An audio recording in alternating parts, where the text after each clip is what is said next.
Good morning, everybody, and welcome to the July 11, 2024 Board of Selectmen meeting. And as always, we will start the meeting with the Pledge of Allegiance. I pledge allegiance to the flag of the United States of America and to the republic for which it stands, one nation, under God, indivisible, with liberty and justice for all. Thank you. Okay, is there a motion to approve the minutes of the regular meeting of June 27th, 2024? Lauren Rabin, so moved. Janet Stone McWigan, I second. All those in favor, Fred Camillo is a yes. Lauren Rabin, yes. Janet Stone McWigan, yes. Okay, thank you. And is there a motion to approve the minutes of the special meeting of June 27th, 2024? Lauren Rabin, so moved. Janet Stone McWigan, I second. All those in favor, Fred Camillo is a yes. Lauren Rabin, yes. Janet Stone McWigan, yes. Okay, thank you. Moving on to the first Selectmen's updates. Special thank you to Ed Didakis and the Independence Day Committee for putting on a beautiful show on July 4th. It was extra special since it was our first time in the back, which it's received a lot of good reviews, and I think that's it was a good idea that we talked about for a long time, and if it wasn't for the fact that the building is being painted just in time for its 100th anniversary next year, we would have not been back there. So a long-awaited idea came to fruition because of the paint job in the front, and we hope to have those in the back from now on. I think it was a home run. And any smaller events, we could certainly do in the back on the top level, and we're even talking about putting a flagpole up there for those types of events. So a good day there, and again, thanks to Ed and the committee. A special thank you to Parks and Rec for another successful fireworks show at both Binny and Bruce. We know some people were wondering why we had canceled them, but we had met on Friday at 11 o'clock, and the forecast on Friday called for about a 50% chance of rain at that exact time. And knowing that Sunday was supposed to be much better, and all of our neighbors were also postponing it, it just made sense. So I'm glad it didn't rain on Sunday, or my name would have been mud. And also, again, thank you to all the volunteers, especially the band the other night, the Sound Beach Band, the police department, DPW, Parks and Rec, everybody that worked to make those fireworks successful. On Monday, I drove up to Banksville to wish the 12NU travel team good luck, the Greenwich Cardinals, in Cooperstown. We're very proud of them, and hopefully they'll have a successful trip upstate New York. Last night I spoke to the Northeast Greenwich Association and heard a lot of feedback on the North Street Bridge, which I will be having a meeting with several departments about that to not only convey their concerns and questions. They do have some pretty good suggestions. I don't think all of them are doable, but some of them I think really are interesting, and I think they're concerned about an 18 to 24 month project, and that 7,000 cars a day are going there, and you can imagine single lane what that will do. And I also reminded them that we may be have three projects like that at once. One's a state project on Post Road in Millbrook, in front of Millbrook, and then we may be starting the federal project with Portchester on the border there with the two bridges, long awaited $35 million grant we had coming from the feds. It's all good, but the congressman and I were on a Zoom, and we were both shocked when they told us that the project may take 4 to 4.5 years. So we're pushing back on that, and just like the people at North Street were concerned about this, we have some ideas about how to try and get that timeline down a little bit. But again, these things do take a long time. It's frustrating. I get it. Especially if all these projects end up going on at once. So we have to keep an eye on that. Sidewalk sales start this Thursday, so I hope to see all of you there. It's a great time, and certainly when you're not shopping, hopefully you can go in and have a bite to eat at some of our great restaurants.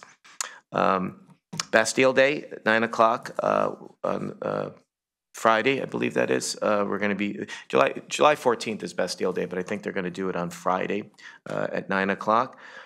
I will be meeting, I think, later that day with a few Portchester officials and hopefully some of the relatives of the Gulliver's fire, the tragedy that happened 50 years ago, about a permanent marker somewhere on public property, not only memorializing those 24 victims, but also tying them in with the reforms that came in the aftermath of that tragedy. As we said that day, back then there was no capacity limit, there were no sprinklers, the building materials were different, and there was only one entrance and exit because they chained the back entrance because kids were coming in, sneaking in. We know that wouldn't happen today. And the reforms that came after that, I think, saved millions and millions of lives over the last 50 years. So we're going to hope to get working with both municipalities in both states to get a marker up there. After the BET meeting on the 9 o'clock on the 16th, my colleagues and I will be going to help clean up the point, Greenwich Youth Conservation Program Day. It's always a fun outing, so I'll probably be showing up at the BET, not looking like this, but I don't think they'll care. We have a promotion that day, later that day, GPD. Dave Swift's being promoted to sergeant. Congratulations to Dave. Founders Day ceremony is at Innis Arden. I don't know, at noon. They got pushed back to noon, okay, on the 18th. And then Senator Fazio now will be guest chefs on the 19th up at Camp Simmons, where I once was a camper a couple of years ago. And tonight, for all you people that want to get even with me and don't like some of the decisions or votes that I've taken, you could dunk me at the dunk tank at the St. Catherine's Fair at 6 o'clock. But don't wait too long, because I'm not staying around there that long. Last year I got a lot of bruises on my back when I kept hitting the board when they dunked me. So anyway, hope to see you all there. Good morning, Lauren. Good morning, Fred and Janet and everyone. That's really funny. I just have a brief update. Thanks for talking about meeting with the Northeast Association, because we have been getting some emails and understand the concerns, and it's like we're between a rock and a hard space with some of these projects that need to get done and the disruption, but they need to get done. So I'm glad that the team will work towards minimizing the disruption to the degree possible. Totally agree with you. The Independence Day celebration in the back of the town hall just was a lot different, and I found it to be quite enjoyable. And I know one mom is very appreciative of your visit to the baseball team, happens to be one of our board members from the Board of Health. So she was excited about your visit. I'm also working with SNAC, Selectmen's Nomination Advisory Committee, to make sure that we get the description for the new Board of Selectmen ADA and Advisory Committee up on the SNAC portion of the website, so that we make sure that we're compliant with that new committee being drafted and how many members and their staggered terms, et cetera. So that's something that we can start to discuss in our executive sessions. And that's my update for today.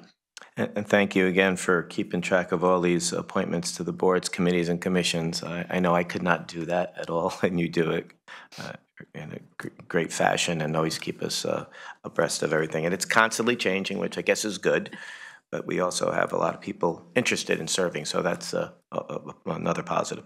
So thanks again. Good morning, Janet. Good morning, and thank you. Yeah, I mean, summer's here, but there is still a lot going on in Greenwich. I'll try to be fast, but absolutely, sidewalk sales start today. There are so many outdoor concerts and movie nights. I'm not going to even try to mention them all.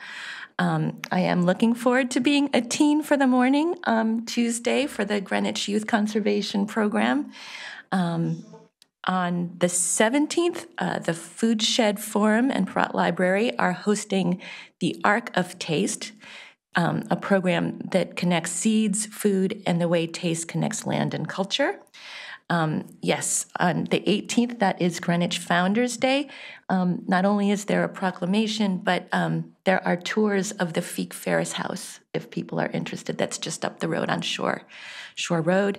On July 20th, Banksville Volunteer Fire Department will be celebrating a big birthday from 4 to 10. And on the 25th, we will not, normally we would be meeting, but we are not meeting this time. And instead, I will be going on the Tour de Veggie that's being hosted by the Greenwich Land Trust and Greenwich Community Gardens. And also that evening, there is a webinar on artificial turf. And I think that that's it. I wish everyone, if people are venturing outside of Greenwich for vacation, I wish them safe travels. And for those staying, this is a great time to enjoy all that Greenwich has to offer, from backcountry to the beach and all points in between. Thank you. And you reminded me about these concerts. Last night after the Northeast Greenwich Association meeting, I went over to Roger Sherman, and our friend Bobby Capazzo was playing there with Diana Urbanowski, and I think it's called Chasing Romeo. And big crowd there, really. So every Wednesday night, if you're not doing anything, it's a great way to spend a few hours on the Greenwich shoreline. Okay, going. I forgot one update. Being the liaison to Commission on Aging, our board chair for the Commission on Aging is speaking next Wednesday at the Retired Men's Association, along with Ronnie Lang and Dr. James Pallett and Linda Zayak. Successful aging at home and in our community. So anybody that's interested in aging in the town of Greenwich, it would be worthwhile to attend. Okay, thank you. All righty, just one item under old business. It's a request from the Indian Harbor Yacht Club for a temporary road closure for a portion of Steamboat Road, and our friend Steve Walco's here. Good morning, Steve. Good morning, Fred. Board of Selectmen, thank you for having me again. I am here for the second read of this closure. Nothing has changed since the last time I was here. Again, I did, though, even after our conversation a couple weeks ago, reach out to the Du Boises, who are the first property owner, and again, just to confirm that, in fact, they have no objection to this, and they do not. Good, that's great, thank you. I have not heard a thing. I think you got some publicity in some of the papers, so that was good, but I have not heard anything. Okay, we will vote on it. Thank you, Steve. Thank you so much. Okay, appreciate it. So Lauren Rabin, I motion that we approve the request from Indian Harbor Yacht Club for a temporary road closure on a portion of Steamboat Road. Janet Stone McWiggin seconds. All those in favor, Fred Camillo's a yes. Lauren Rabin, yes. Janet Stone McWiggin, yes. Okay, thank you. Thanks, Steve. All righty, new business leading off will be a request for an amendment to the traffic ordinance schedule 14-10, parking permit cost and the term. And we have DC Gray here in out of uniform. I am the Director of Parking Services here today, sir. Thank you for having me. Again, for the record, Deputy Chief Gray, Greenwich Police Department, Director of Parking Services. So recently a situation arose that prompted a review of our existing ordinance and other parking services documents concerning lost or stolen permits. It was discovered that many years ago, our policy treated stolen permits differently than lost ones. Following an evaluation of similar policies from other municipalities and government agencies, we proposed to revert to this past practice and codified it in the ordinance. We propose updating the town ordinance to differentiate between being lost or stolen. And basically the fundamental change is this, that if a permit is stolen, the individual must report the theft to the police and provide a copy of the police report to the parking services. Upon receipt of the police report, the town may issue a replacement permit for the reduced fee of $10, which covers only the administrative cost. By requiring a police report for the stolen permit, we maintain a layer of security and accountability for the permit and discourage misuse. This ordinance will align with town policies and those of other municipalities in the area. I want to thank both you and Luann for doing this. We've had a few people reaching out to us who had cars stolen and the passes were in it, and certainly we didn't want to penalize them, and reached out to you immediately, and immediately you both got on, and this will be welcome. So hopefully we don't have too many of these occurrences, but it'll be nice to have it there in case it does happen. So it's a very fair reaction to this and being Agreed. proactive going forward. So Agreed. thank you. Okay, so this is not time sensitive, so we'll vote on it in 2 weeks. Is that okay? Yes, sir? 4 weeks, yes. Yes. Yeah, okay, yeah, this will be no problem, but yeah, I appreciate it. Thank you, and then, since you're up there, we'll go to number 2. This is a request for an amendment to the traffic ordinance schedule 14-34, immobilization, towing, and storage. This is a first read. Yes, and I would categorize this as housekeeping. So this request pertains to the efforts to recoup outstanding parking fines from violators when a vehicle, after an immobilization device, commonly referred to as a boot, has been applied. After a review of the town ordinance regarding the boot fee, it was found that the ordinance needed to match the long-standing policy of the Parking Services Department. Municipalities commonly use immobilization devices to recoup outstanding fines. These devices are only used when a vehicle is flagged as a scofflaw violator. In Greenwich, a boot fee is currently assessed when a vehicle has over $300 in outstanding fines. This fee is an additional fine and is not included in the total amount due. It is only charged if the vehicle is actually immobilized. The Town of Greenwich Parking Service Policy has consistently applied the boot fee for vehicles with those significant outstanding fines for over a decade. However, this policy was never reflected in the ordinance. It's certainly consistent with other municipalities operating underneath the same scofflaw recoup of fines. So upon further review, we also updated our policy. What we found was that we are now sending an additional notice to the scofflaw violators, which serves as the final notice and warning of an impending mobilization if the vehicle is observed again. The goal is to give them a chance to comply with the outstanding fines without actually incurring an immobilization charge. Okay. And barring any questions, that's the meat and potatoes of the proposal. Any questions? Okay, I know it's just a housekeeping thing, but no, we appreciate that, and we'll see you in August to vote on both these items. I'll be clean shaven then, I believe. That's okay. Thank you. It's a look. We're not like, it's nice and trim. We're not like the New York Yankees with the policy, but we're close. Thanks, Chief. Okay, next up is a request for the Board of Selectmen's endorsement of an effort to designate the Byram River Greenway. Is Will? I have tried to get in touch with Will and Chris, and I have not heard from them yet. They were supposed to be here, so I do not know where they are. Perhaps we can move to the next item and come back to it? Sure, and I'll reach out to them if we can't get home. That's an exciting, I've spoken with Will a lot about that, so that's an exciting item that we'll be discussing and voting on shortly. Okay, last up is a request from the Harbor Management Commission to work with the Town Attorney's Office on a cooperative effort with the Stamford Harbor Management Commission to determine the Greenwich, Stamford municipal boundary in Tomac Cove and Long Island Sound. And Bernie Armstrong's here and Jeff Stadman of the Harbor Management Commission. Good to see you. Thank you all for your time. Morning. We'll be very brief here this morning. Turn on the mic, please. You have to press the button until it turns green. Oh, good. I'm sorry. I didn't realize I wasn't on. That's okay. Good morning, good morning, good morning, and good morning. Go ahead, Jeff. Oh, thank you, Bernie. I'm not a member of the commission. I've Yes, I had know. the good fortune to work for the town for over 15 years now and to work with the commission on the development of the harbor management plan. And I think this is an interesting topic to bring to your attention. You know, the old special acts that gave the select board authority that other towns don't have to make regulations respecting navigable waters, there's a boundary description of that jurisdiction in the special act and in the town charter. And it has meets and bounds in Long Island Sound, but it talks about, though, bounded on the east by the boundary between Greenwich and Stamford, and then bounded on the west between the town and New York State. The western boundary, since it's the state boundary, is a surveyed boundary where there's no issues about where it is. The boundary on the east, though, has come into question a few times. Recently, there was a court case having to do with impacts on shellfish beds offshore.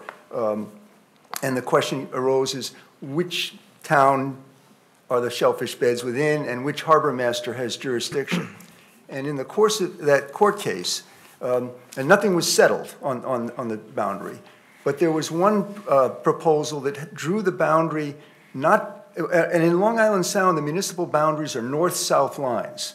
So the question here is, where do you start that north-south line along the Greenwich and Stamford shoreline?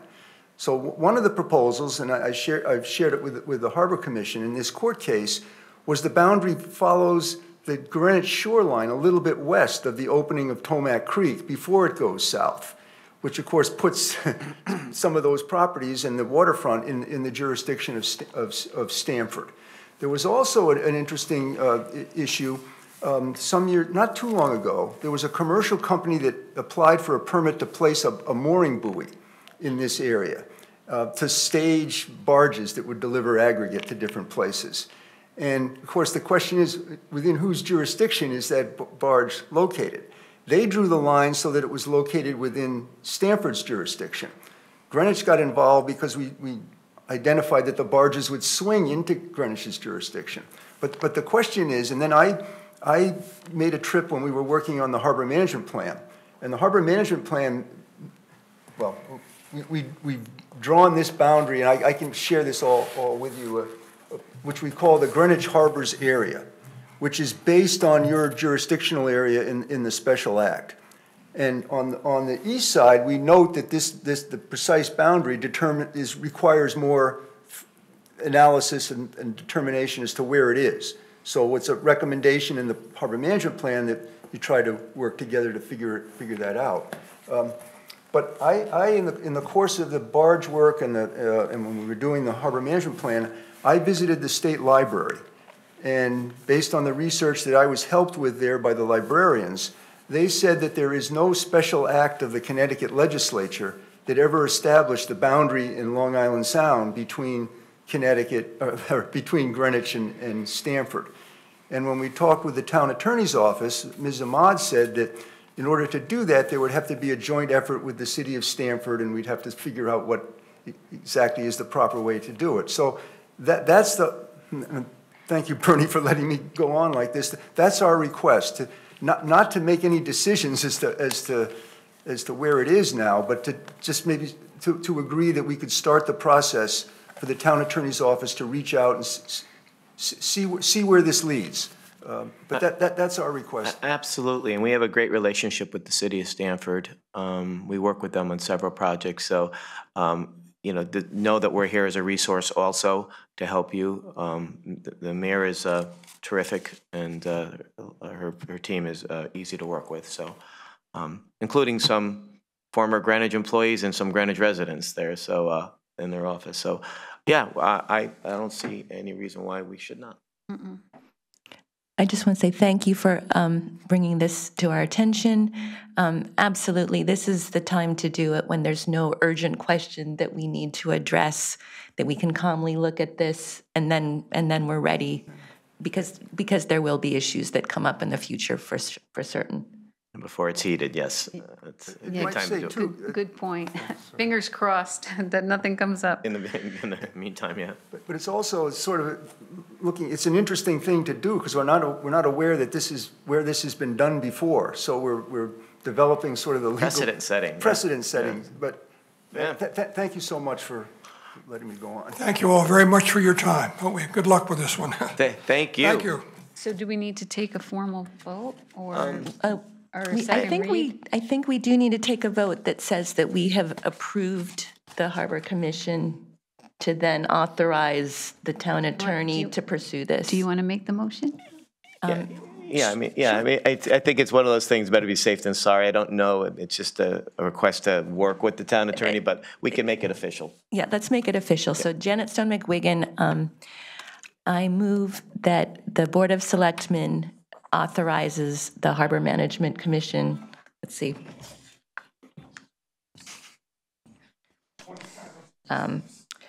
to work with the town attorney's office on a cooperative effort with the Stamford Harbor Management Commission, determine the Greenwich-Stamford municipal boundary in Tomac Cove and Long Island Sound.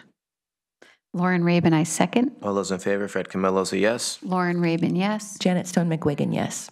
Okay, thank you very much. Do we have any appointments or nominations? Yes. Okay. Wait, before we do that, are we going to postpone the item on the Byram River Greenway until the next meeting?